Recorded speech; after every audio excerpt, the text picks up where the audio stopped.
Bibili nga kami ngayon ng mga gamit ni Ellie sa school. Habang nagre-ready nga kami papunta sa bayan, maganda-ganda pa yung panahon. Pero nung paalis na kami, bumuhos na ulit yung ulan. Ilang araw nang walang tigil ang ulan kaya hindi kami natutuloy lagi na pumunta sa bayan para mamili ng mga gamit ni Ellie. Bago nga kami tumuloy na mamili ng mga gamit ni Ellie, dumaan muna kami para kumain dito sa may Jollibee.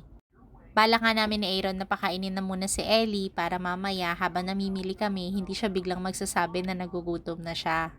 Nag-order nga lang ako ng dalawang one-piece chicken, yung isang spicy para kay Aaron. Dinagdagan ko na rin ng french fries kasi paborito yan ni Ellie. Si mama naman ayaw daw niya ng chicken kaya sabi niya magbo-burger steak na lang siya. After namin kumain, dumiretso na kami dito sa may ITC para nga mamili ng mga gamit ni Ellie. Medyo matatagalan nga kami dito kasi ang plano namin pagkatapos naming mamili ng mga gamit ni Ellie, dediretso na rin kami sa grocery. Ilang araw na ngang maulan, kaya kahit na anong yaya sa amin ni Ellie na pumunta kami ng bayan, hindi pa nga namin pinupush na talagang mamili ng mga gamit niya sa school. Ayaw ko kasi sana siyang isama sa bayan kasi nga baka magkasakit dahil wala ngang tigil ang ulan. Pero dahil mapilit, walang ulan-ulan sa magalang bata. Pagdating nga namin ng Pandayan, dumiretso na kami para hanapin lahat ng mga nakalista doon sa listahan na binigay ng teacher ni Ellie. Konti lang naman ng mga gamit na kailangan niya kasi nga kinder pa lang naman siya. Pero nagdagdag na rin nga ako ng mga kaunting coloring book para kapag wala siyang ginagawa sa bahay, magkulay-kulay siya. Naupo na nga lang siya bigla dyan sa isang tabi kasi pagod na daw siya. Paikot-ikot kasi kami dito sa Pandayan kakahanap ng mga nasa listahan niya. Apat na notebook lang naman ang kailangan nila Ellie, pero pinili ko na yung notebook na merong cover para hindi na namin kailangan mag-cover. Tinutulungan na nga rin kami ni Mama na maghanap ng mga kakailanganin. Pinilian niya na rin si Ellie ng tumbler at hinanap din niya yung mga ibang kailangan pa na nasa listahan. Pagkagaling nga namin ng Pandayan, dumiretso na kami dito sa katapat na palaruan.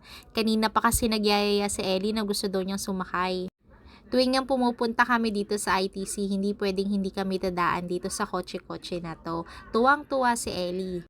Lagi ko pa nga sinasabi sa kanya na hindi naman na siya kasya dyan kasi nga ang laki-laki niya na para dyan sa car na yan. Pero dahil nga gustong-gusto niya talagang sumasakay dyan, kaya lagi namin siya dinadala. Si Aaron nga nagbayad ng mga pinamili namin sa Pandayan, kaya habang hinihintay namin siya, naglaro-laro na lang muna si Ellie dito. Pagkatapos nga namin sa Pandayan, dumiretso na kami sa may Robinson para mamili ng mga grocery. Konti lang naman yung ipapamili namin ngayon kasi nga meron lang naman daw bibilihin si mama ng mga nuts at saka meron lang siya yatang hinahanap na yogurt. Naggrocery na din kasi kami last time kaya hindi na ganun kadami ang kailangan namin ngayon.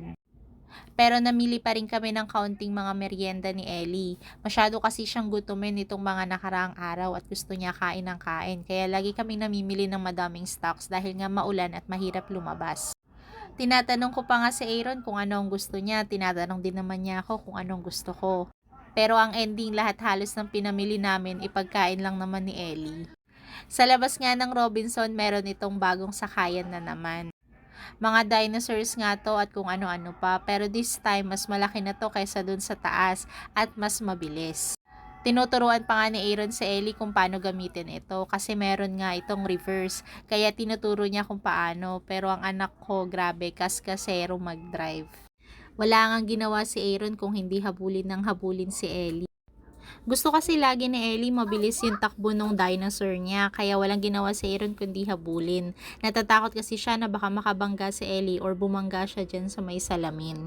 Malambot naman yung pinakang katawan ng dinosaur, para siyang nababalot ng foam, kaya safe talaga sa mga bata. Sobrang tuwang-tuwa nga si Ellie maglaro dito sa dinosaur na to, kasi nga unlike dun sa taas, mas mabilis tong isang to. Niloloko pa nga niya ako, nababanggain daw niya ako.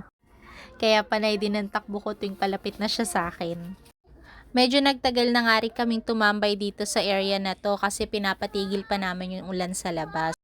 Pauwi na rin kasi kami kaya naghihintay kami ng oras para tumigil yung ulan.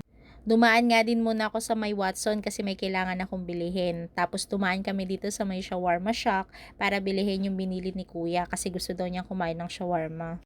Akala mo naman naglilihi talaga. Pag-uwi nga namin ng bahay, inayos ko na lahat ng mga pinamili namin at nilagay ko na rin sa bag ni Ellie para ready na sa school niya.